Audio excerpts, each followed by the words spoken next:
Isang matagumpay na operasyon ng Dumaguete City PNP ang nagresulta sa pagkakakumpiska ng tinatayang 10.2 milyong pisong halaga ng shabu mula sa isang lalaki sa Dumaguete City, Negros Oriental. Narito ang detalye ng report mula kay Patrolwoman Annalyn Canoog.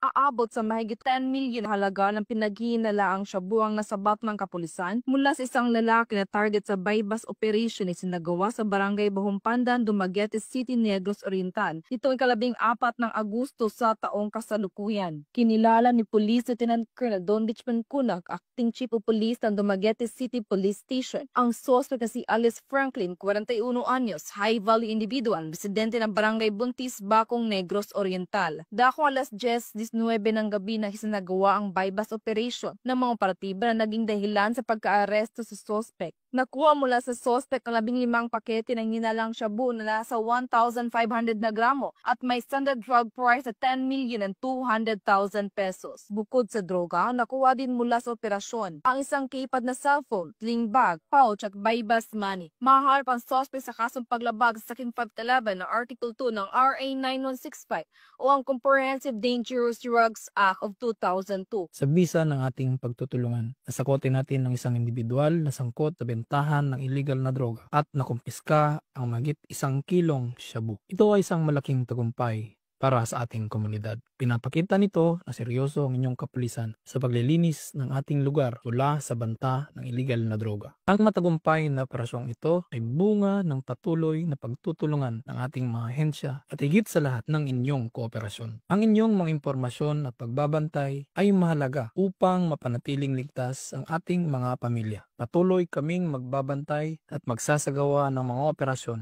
upang tuluyang masawata ang anumang banta sa ating kaligtasan. Hinihiling ko ang inyong patuloy na pakikipagtulungan at tiwala. Sama-sama nating panatiling ligtas at payapa ang ating komunidad. Ang naturang operasyon ay isa patunay na walang humpay ang pagsumikap na kapulisan sa paghuli ng mga drug personalities bilang bahagi ng mas malawak na kampanya laban sa illegal na droga. Mula dito sa Central Visayas, ako ang inyong Police News Network Correspondent, Patrolwoman Annalyn N. Canoog, alagad ng batas, tagataguyod ng Balitang Pulis.